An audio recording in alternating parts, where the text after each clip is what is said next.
Welcome, Taurus. This is Art Kozak for Art Kozak Tarot, and today I'm here to bring you your Wheel of Fortune reading for February 2020.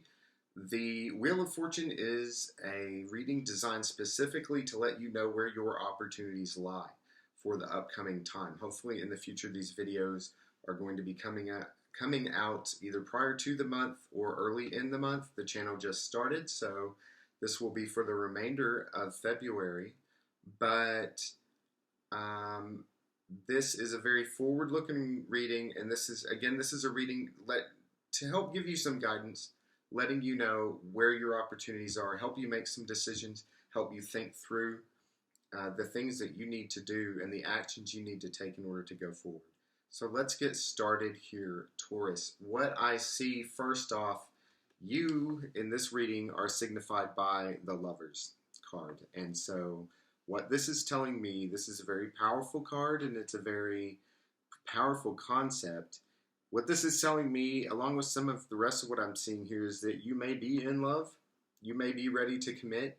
This may be, there may be some romantic things going on here. These readings can be for anything. They can be for love. They can be for money.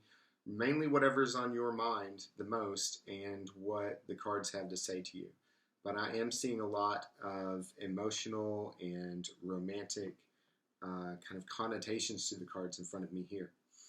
And so as someone right now who is ready to commit, maybe you have a decision to make, a very important decision to make, but you're ready to commit to that decision and you're essentially ready to partner up, whether that's, again, in an emotional or a romantic sense, or perhaps you have something professional going on along those same lines.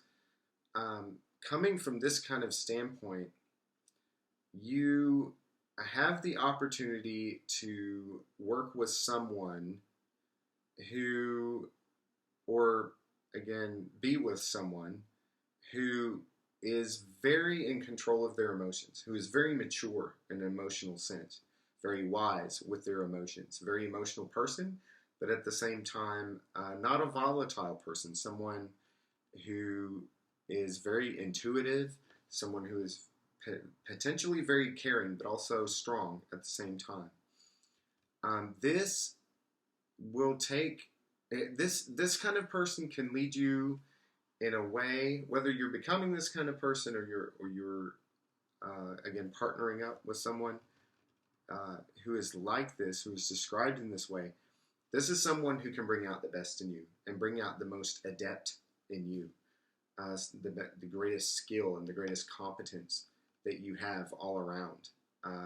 This is someone who, when you're around them, makes you feel and literally makes you become the best, most capable person that you can be in the moment with whatever it is that you're dealing with. This may be, again, dealing with a relationship, or this may be in a work capacity, but by being with this person, by engaging with this kind of energy, this can bring you both, as you yourself and the both of you, to a place where you are able to strategize, where you are able to strategize very wisely about how to move to the next level. And I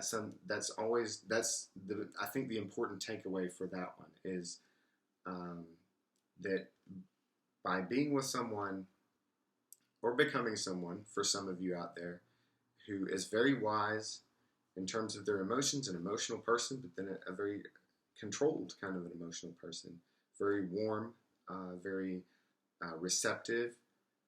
You yourself you feel yourself stepping up and becoming someone capable. And that capacity is a real one. Okay, that's something that can help you, again, strategize for moving on to the next step, coming up with real ideas and real paths forward for where you need to go in your life. Also, say you have the opportunity to put some work in. You may have some detailed work that you need to do, whether you're a student or this is in your professional capacity. You need to see to the details of something, do some really repetitive tasks perhaps that take a lot of detail. This may in fact also be a hobby. This is the kind of thing, the kind of concept that could signify the kind of hobby that a lot of us like to take up from time to time, something uh, dealing with your hands or whatever it might be that allows you to work with a craft, to do some repetitive, detailed work. That kind of repetitive, detailed work can be very good for the mind, and it can be very good in terms of helping. It can be very, very meditative in terms of helping you reach a point where after you've put that kind of energy in, then you can walk away from it and be in a better mental state and be in a more in a mental state that's better at making decisions.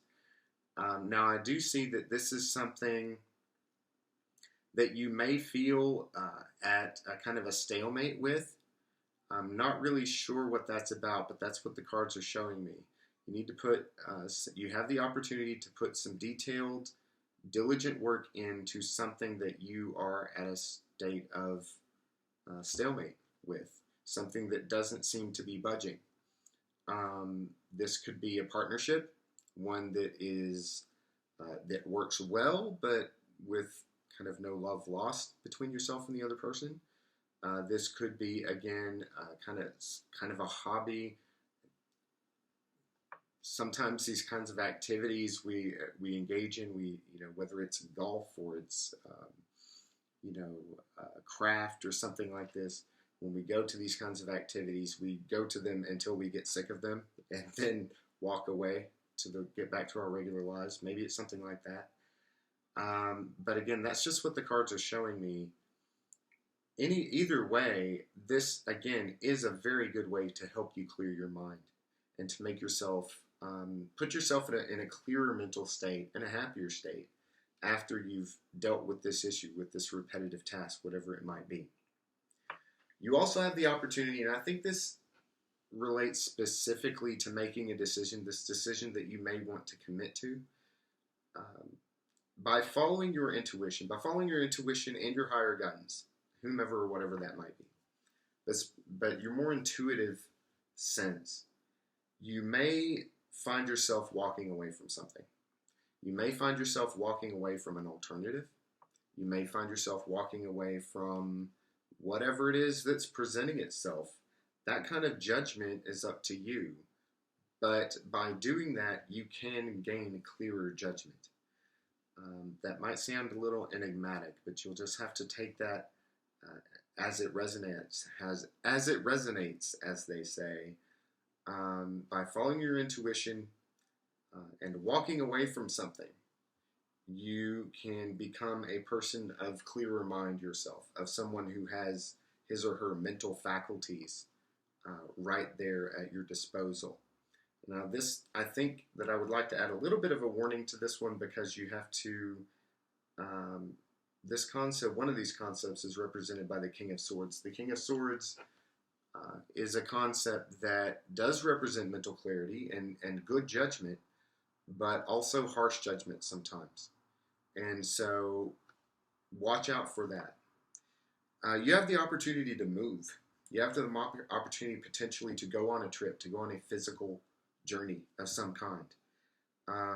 This may be, a mental or an emotional or a life journey, but usually the cards I'm seeing represent a journey to a place that is very comforting, a journey to perhaps see someone, a motherly figure, to go to a place in which where you feel yourself to be nurtured, to go to a nurturing kind of place. And by doing that, perhaps with a partner, perhaps with someone else, or perhaps to meet someone else, you and this other person will find happiness together, a good happy time together. You're going to find a good match for yourself with either your traveling companion or whoever it is that you're going to see. The last of the opportunities I'm seeing here is represented by the Hierophant, or sometimes the Pope, as he is called in some decks. As with yourself represented by the Lovers, the Hierophant being here, the easiest and clearest way to read this would be people getting married in front of a preacher or a priest in a very traditional way. Now that may or may not be a specific situation that you're in, but it's something like that. This readiness you have to commit, this decision you need to make, and the commitment you're ready to make with another party, whether it's another person or a new situation, to go about that in a traditional way and to get the blessing, perhaps, of your traditional values, of your ethical perspective, your highest ethical perspective, to get the blessing of that is going to make you very happy. It's something that's going to make you very happy to know, and it's something that would make us happy always in a situation where we're taking a leap or we're taking on a new partnership in life or new phase of life, to have that which we consider to be the highest moral good to give us its blessing, and to do that in a good kind of traditional, at least traditional according to our own understanding, whatever that might be, kind of way. That's something that can make you and others around you very happy. It's also something that would lead you to a place of imaginings, a place of daydreams. Again, this is another place where I have to say, take that as it resonates.